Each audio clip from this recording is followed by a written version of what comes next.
Hello, everyone. I'm Stephen West. This is Philosophize This. Patreon.com/Philosophize This. Also, if you're on Substack and you like to read philosophical writing on there, I've been taking some of the writing from this show, tightening it up so it reads well, and then posting it on Substack for people to find it there. There will be other philosophical writing that goes on there in the future, so if you want to support the show, Philosophize This on Substack is a way to go to. That said, I hope you love the show today.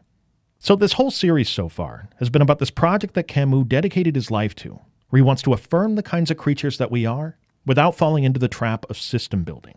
If in the myth of Sisyphus, Camus shows us the importance of lucidity in the face of the absurd, if in The Plague he shows us how when we take seriously the kinds of creatures we are, it leads to solidarity with our fellow people, if in The Rebel he shows us how, as creatures, we have certain lines that can't be crossed, and that by saying no to something, we affirm the lines that cannot be crossed in the human dignity of others. If these are all uncontroversial statements to make about what it is to be a human being, then in Camus' next book, The Fall, he's going to extend this line of reasoning to the concepts of judgment and human error, or our fallenness, you could say, if you want to put it in more religious terms.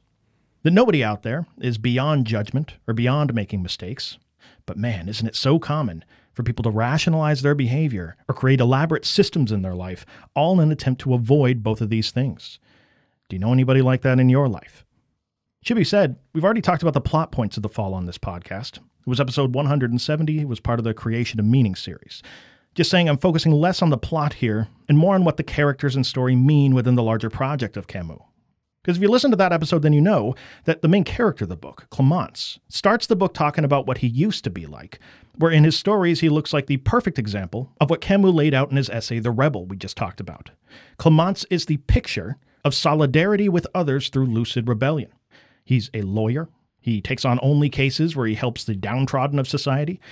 In his spare time, he likes to help old ladies cross the street. He does balloon animals for the kids at a party. This is a man who is very visibly, on the surface at least, a morally good person, someone who seems to sacrifice a lot in his life in the name of helping others. But he goes through what I called on that episode a reverse baptism. It's a reverse baptism because instead of there being a moment where he's dunked in water and it morally purifies him, he has a series of moments in his life that reveal to him just how much of a morally questionable person he truly is. There's the image Camus paints of him in the book getting punched in the face and humbled during a road rage incident. There's the image of him crossing the bridge at night and hearing someone laugh behind his back. There's most notably, famous scene from this book, the moment of the woman on the bridge, who when she falls off the bridge into the water, Clémence could choose to jump in after into the water and save her, but instead he does nothing and just continues on with his night like nothing happened.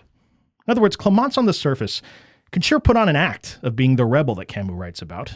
But if you forced him to look at himself with the same degree of lucidity we've been talking about looking at the world with, he'd be forced to acknowledge certain limitations that he has that are rather uncomfortable to admit. He'd be forced to admit that a lot of this morality of his is performative, or half-hearted, as Camus writes, and that this reverse baptism has placed him in a feeling of exile, like we talked about last time. But rather than sit in it, where the illusion of how great of a guy he is would be shown to be what it is, he instead reacts to exile in a very predictable way. He creates tactics and rationalizations out of abstractions that allow him to continue on living, not having to consider his full limitations. The one we see in the book is his strategy of what he calls being a judge penitent, where once he realizes how morally shallow he is, he spends the rest of the book sitting in a bar in the deepest circle of hell in Amsterdam, symbolically, where he acts as both judge and penitent, or prisoner, both at the same time. See, by telling random people that sit next to him at a bar about how bad of a person he is, through this twisted little confession booth of his, he judges himself before anybody else can bring that judgment upon him against his will. It's what you could call the 8 Mile defense, or what B. Rabbit does to Papa Doc at the end of that movie. The idea is screw everybody, right? Me, you, Papa Doc, a clock, a trailer, Santa Claus, screw everybody.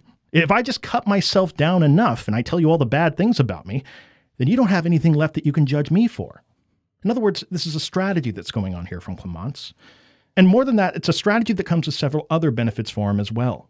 See, if I judge myself really bad, if I'm the lowest, scummiest person in this room in everyone's eyes, then everything that I judge people for after that is officially swinging up at that point. Like, you ever known somebody that'll want to criticize people? And they'll start by saying, no, look, I'm the first to admit I'm a total piece of crap myself.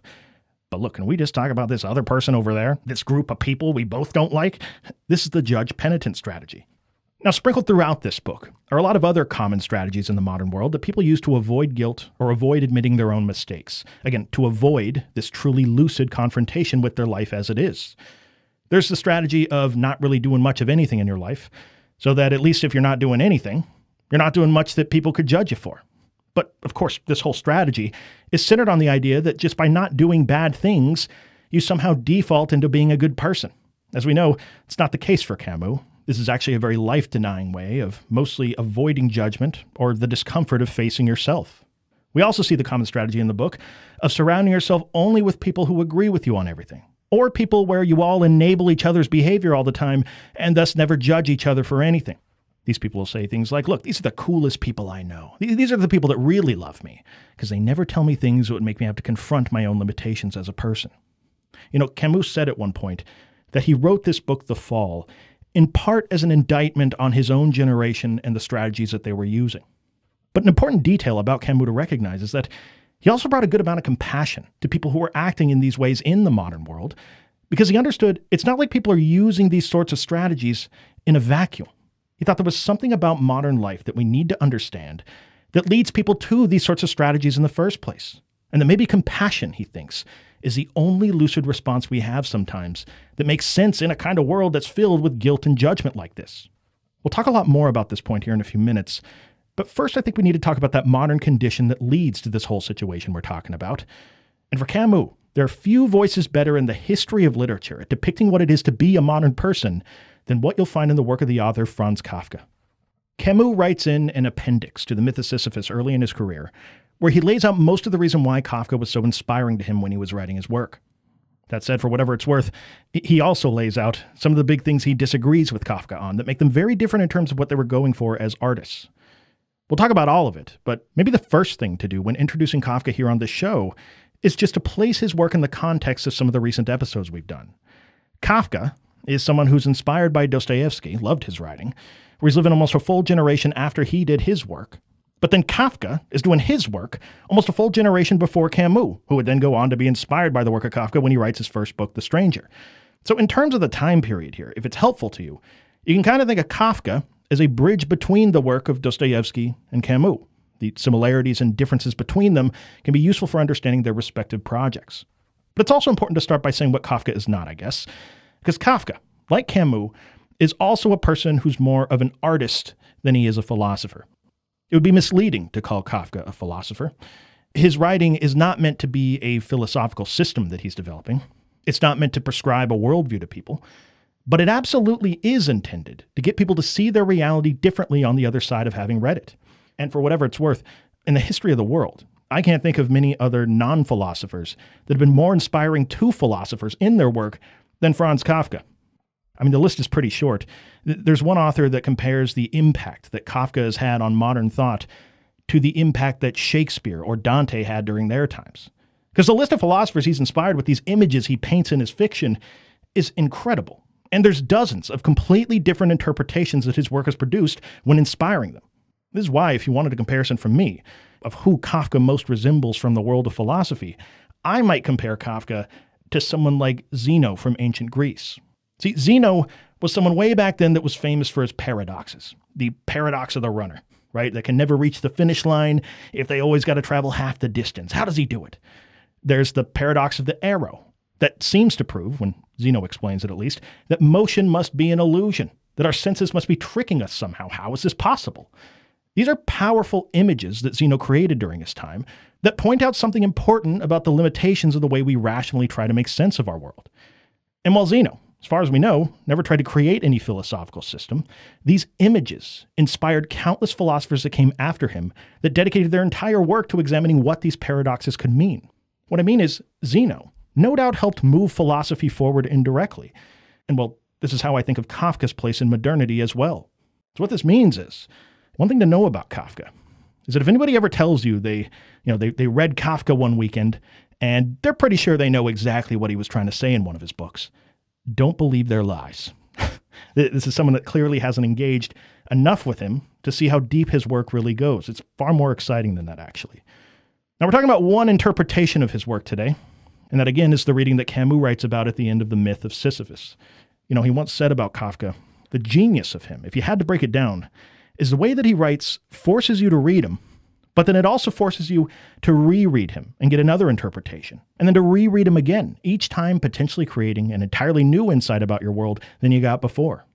He thinks his work does this because of a very deliberate style that Kafka had, and it's really a combination of two different things. One, the density of the symbolism that goes on in his books, and two, the fact that his writing is always designed to keep the person that's reading it a bit confused all the time. Like, have you ever heard people use the term Kafka-esque when they're talking? Let's just give an example of his work, actually. One of Kafka's most famous books is called The Trial. And the book starts by immediately dumping the reader into one of these classic Kafka-esque situations we're talking about here. The main character of the story, Joseph K., or just K as they call him throughout the rest of the book, he wakes up in his bed, wipes the sleep out of his eyes, and instantly realizes that he's under arrest. Two men in suits that claim to be public officials are sitting in the next room drinking coffee, eating food, and they tell Joseph K. that while he's technically under arrest, there's really no need for them to detain him in this moment. It's not like he's going to get very far even if he tries to run. So when Joseph naturally asks them what he's under arrest for, the two of them say, "Don't know. Not really our job to explain all that to you. Look, our job's just to arrest you, right? You'll find out all that information soon enough. Don't worry." When he starts to complain a bit more, the two of them start to make him feel stupid for even asking. They make him feel bad for complaining to them. Like, why are you making our jobs more difficult? So Joseph eventually accepts the situation and just paces around in his room until he's told there's going to be some kind of weird initial hearing for this arrest in the front room of this house he's staying in. The guy leading the hearing shows up. Neighbors and people passing by come into the front room to watch the hearing. The guy casually pulls up an end table and a chair as some kind of makeshift desk that he's going to sit at as he's judging him. The guy starts smoking in the front room, casually, talking to Joseph like all this is very normal.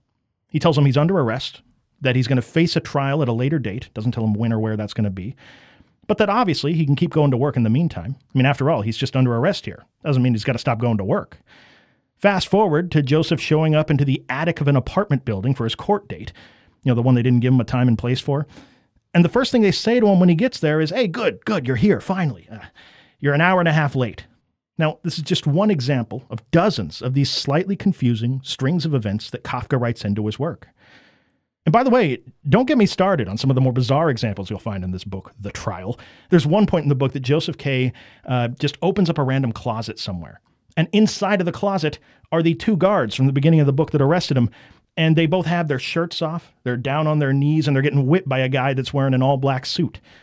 Now, that just sounds like a Saturday afternoon for you. Just a party. How about this one? Later on in the book, when he's visiting his lawyer, he goes behind a random curtain this time, and he's all of a sudden transported into a room where there's an endless row of legal clerks that are all working on a bunch of files. Like, they branch out into all directions. He literally can't see the end of them. The room itself that he's in is very hot. It's filled with smoke. And these legal clerks are all very sick, coughing, sweating, slowly dying from all the heat and smoke from the coals that are burning in the room. This is a scene that just happens in the middle of the book with no explanation.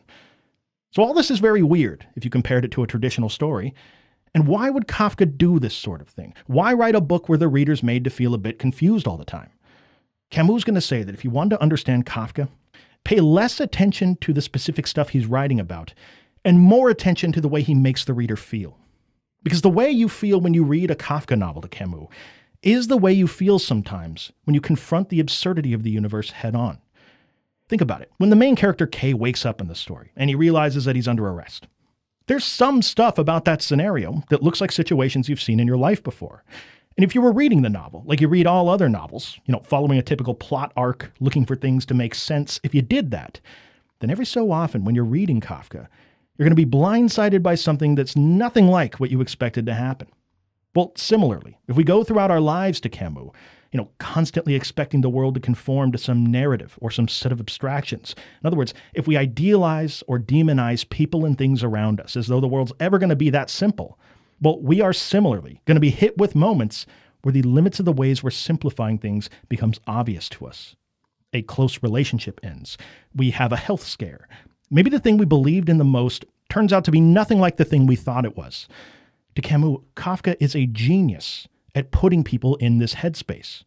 Because both to be a human being that faces the absurdity of the world and to be reading a Kafka novel, the experience of both of these is to be hit with moments that exceed our rational expectations of them. It is to face moments sometimes that feel like a nightmare, like something out of a bad dream. It's to march forward throughout that whole process, screaming at the top of your lungs, searching for some meaning that's going to make it all make sense, then only to be met with an obvious silence as we continue to turn the pages. To Camus, Kafka captures the essence of what it is to be an honest person in the modern world. He just puts it in dramatized form that seems ridiculous to most people. But here's the thing. It's not really any more ridiculous than our world. It's just a different world than the world most of us have found a way to normalize or to escape from all the time. Camus would want us to notice how the protagonists in many of Kafka's novels just agreeably go along with the absurdity of the world they're in, much like we do. I mean, sure, the character K from the book initially asks why he's being arrested. But look, it doesn't take much for him to forfeit any kind of freedom he might otherwise have to the set of procedures he finds himself living in the middle of. He lives in a state of guilt, accused of something, not really sure of what. And his solution is to just outsource his decision-making about what to do next, to outsource his morality to the officials that always tell him the next place to be, the next thing to do, and the next way he needs to be thinking. Camus thinks this is the fate of many people that are living in the modern world. Because substitute the court system in this story for something like a modern-day political party or a cause, and you essentially have the life of how many people frame their whole place in the universe. They don't know what to think until the officials tell them what to think. Moments that seem like something out of a nightmare happen right in front of them. They're confused for a second, but only until they can get the officials to tell them, don't worry, all this is very normal. This is all part of the plan. To Camus, to outsource your morality and your knowledge to some set of faceless bureaucrats with a clear agenda, this is a recipe for living a life where there is no freedom for you really anymore. There's just compliance to a set of procedures every day, like Joseph K. in the book. Decision-making becomes just about following the next procedure. Procedures you either follow and then get a nice pat on the head for following them that day, or you can deviate from them, and you'll very quickly realize how much control these people have over your thinking. Camus calls this move at one point something that happens to people when they, quote, embrace the God that consumes them, end quote. And the thinking is, whether it's a political party or a philosophy or even an actual God, I guess, when it comes to these things that allow us to continue to live without facing our existence head on, better to embrace a God that consumes you for some people than to live in a state of true lucid revolt. You know, one of my favorite lines that Camus ever wrote that's around this same subject is something he says in a famous speech he gave after World War II called The Crisis of Man. Some context. Again, this is after World War II. And he's trying to call for his generation to take responsibility for not only what happened during that whole situation, but for rebuilding the way we think moving forward so that stuff like this doesn't happen again. Now, of course, we know at this point in the series where he's coming from with this whole project. You know, finding an alternative to system building has always been a huge part of him. And one giant area that he thought was massively overinflated during his time is how people in the modern world typically view politics, which was for him at least one small part of the rise of people like Hitler and Stalin. He says in the speech, if he had to give a piece of advice to his generation, he says he understands why politics is so inflated in people's lives, and maybe you could make a case that it's still necessary. But as soon as we can, he says, we need to bring the role of politics back down to its proper size. He says, quote, and this is one of my favorite lines by him, politics should do our housekeeping. It shouldn't settle our domestic disputes, end quote. And what he means is politics, throughout history generally, has been about certain things, about collecting taxes, building roads, maintaining the order of things. It's about doing the sort of background stuff that then allows for the actual people to go about living their lives, creating what the society is that they live in. But in today's world, it's different. Today, politics gives you an entire worldview. Politics gives you a theory of love, he says. It gives you a way you think people should be living their lives, what freedoms you think people should be having. It gives you a picture of what you think justice should even be. But this is not traditionally something that went on in the realm of politics. In the past, this has been done wherever people are having their conversations, whether it's philosophical, religious, when people come together to discuss the world they live in. But when these things get wrapped up under the banner of politics in particular, well, the whole thing invites people to make their positions on these things antagonistic to each other. Every conversation foreshadows to some distant November off into the future, where these ideas are going to go to battle with each other in a giant Super Bowl of politics somewhere, where your worldview is not just a disagreement we have with each other, where if you disagreed with me, I might be grateful that you helped me develop my position, like it might work in philosophy. No, in politics, Now you are my political enemy. Now you're destroying the world I want my kids to live in some binary competition where everyone in it has to pick one side or the other. The state of our conversations, always existing under the banner of politics, allows people to get away with bad philosophy. And you can see this in who's the most successful in political conversations. It's not people actually trying to understand the world better. It's the people best at rhetoric. It's the people who are the best at steel-manning their own side, ignoring the limitations of it, and then framing the other side in the worst way they possibly can. And for Camus, when you apply this at scale, when this becomes a lane that modern people can use to avoid the existential tensions they'd otherwise have to be navigating, well, you can imagine why he thinks the protagonist of a Kafka novel, outsourcing themselves to a set of faceless bureaucrats, how that reflects something important about the condition that a modern person finds themselves born into. But here's the thing. If everything we've just said here today about living in the modern world is true, then does it really make much sense to be angry at any of the people that take one of these off-ramps as a way to get away from it? I mean, look, Camus might say, as modern people, we are not born into the Mediterranean sun that he talks about so much in his work. This life of eminence and affirmation about things that he's been singing the praises of, yeah, this is not where most of us get started in our lives. We live in a world generally that is completely dominated by rational abstractions, transcendence, and ego. Those are basically your choices if you wanted to worship at the altar of something. And if someone born today, when they have that rare moment of lucidity and they find themselves living in a world that feels like they're in a Kafka novel, can you really blame people for wanting to escape that somehow? I mean, rather than think of these people as lazy or stupid or evil, maybe the better way to think of them might be desperately born into a Kafka novel that they'll do anything to find a way out of. And this is where compassion is going to become such an important piece of what Camus was going for in his book, The Fall. Because if you remember in The Plague, when we talked about solidarity, how real solidarity for Camus is only a response that starts to make sense when you consider the common existential condition that we share with other people. Well, in the same way, in The Fall, this book is Camus saying that we're all similarly capable of making big mistakes, capable of judging and being judged, and capable of losing sight of the fact that this is part of the kinds of creatures we are.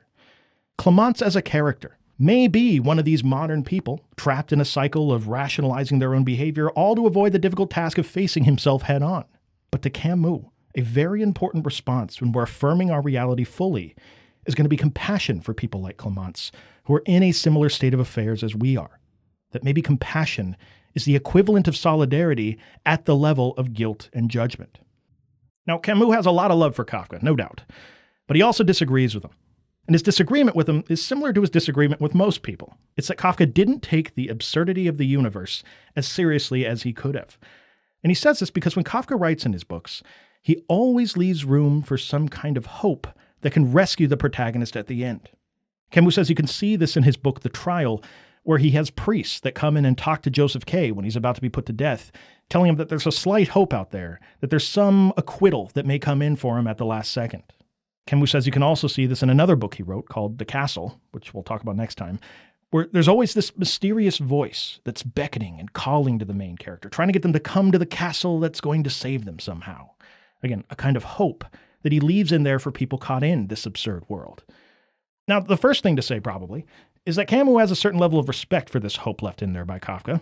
Certainly far more respect than he has for most of the hope that's been peddled in fiction all throughout history. I mean, most writers may as well send down Santa Claus on a golden chariot the way they're idealizing the world, he thinks. Second Santa Claus reference, by the way, little Christmas in May for everyone. Anyway, that's not the kind of hope Kafka's offering. In Kafka's books, the people never actually get the thing they're hoping for. And this is a key detail to understanding him for Camus. Kafka has a line at one point where he says, "Oh, don't worry. There's plenty of hope out there, just not for any of us," meaning us humans. Camus loved this line, and it's why he would eventually call this kind of hope that he writes into his books, hope in a strange form. It's hope in a strange form from Kafka, because it always lies outside of what we as human beings could ever actually have access to. It's a kind of hope that exists in a domain that's constantly being deferred or inaccessible to our lived experience. If this is a weird thing to picture, have you ever been in a place in life where you're completely nihilistic, no hope whatsoever for anything beyond or any sort of meaning to anything you ever do? Then have you ever gone through some kind of mind-altering experience, whatever it is, where for just a minute, you genuinely get the feeling like you're connected to something that's larger than you. And it makes sense to you in that rare moment that you're a part of it. Okay, but later, when you're back in your normal life, just doing routine day-to-day things, you may feel like you're pretty much the same person. But now, since you've had that experience, there's this kind of glimmer that exists there in your thoughts now that you just didn't have before. It's not that you feel like you've accessed something or like spoken to God, but then there's also the possibility that maybe you just did. I mean, what was that I just experienced? And aren't I ultimately just a bipedal primate walking around on this planet like everyone else anyway? Wouldn't there be limitations to what I can possibly have access to? And for some people, even just having a glimmer of hope like that can be world-shifting for them. From Camus' reading of Kafka, at least, this is something that he thought he understood quite deeply. See, this is why Camus can have this kind of respect for this hope that Kafka leaves in. Because to even get to this glimmer of hope that Kafka leaves room for, he had to take you through a labyrinth of absurdity and completely obliterate all other forms of hope from history that so many people get trapped in. Camus has respect for this, but still, we know Camus by this point. Even this small glimmer of existential hope for him is going to be a bit too much. Remember at the beginning of this series when we said that Camus said he wanted to imagine what it would be like to live without hope? Well, this is the context that line makes sense in. No matter how small, no matter how inaccessible, Camus wants to affirm everything he thinks we can know about the world, and that doesn't include a mysterious hope that we really have no reason to be believing in.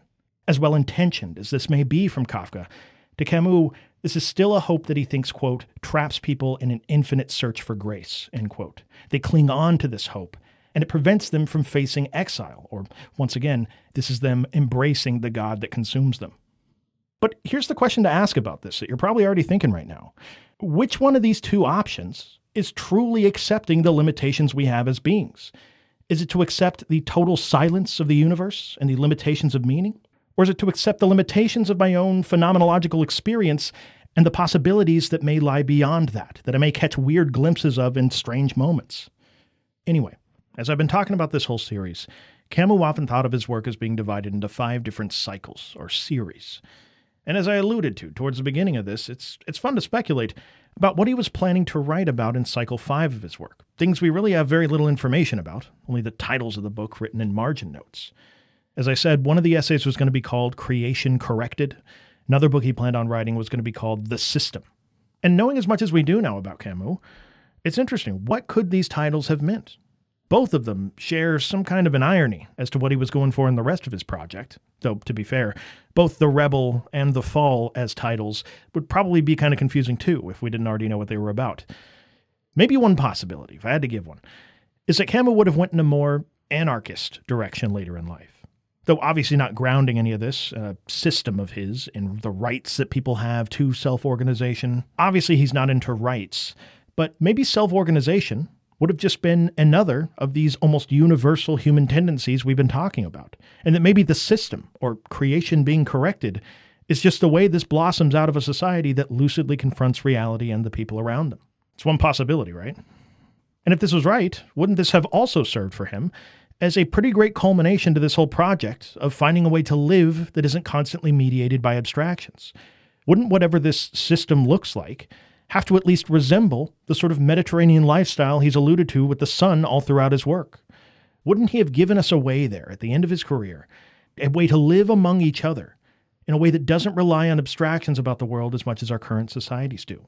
And I guess wouldn't it be destined to sit for a while on a bookshelf, like anarchism often gets treated, as something that, yeah, sounds great, but that can never work now? People have to change into the kinds of people that could implement a system like that. Would this have been Camus' fate? Well, again, it's one theory you could come up with. But seriously, if you made it this far into the series, you've done the work, all right? And I'm genuinely curious what you think these could have meant. And as much as it pains me that this sounds like, let me know what you think about bananas down in the comments. But seriously, if you have a theory, I'd love to hear about it if you made it this far. Let me know what you think if you get a chance this week. Patreon.com/philosophize this if you value the show in any way. And as always, thank you for listening. Talk to you next time.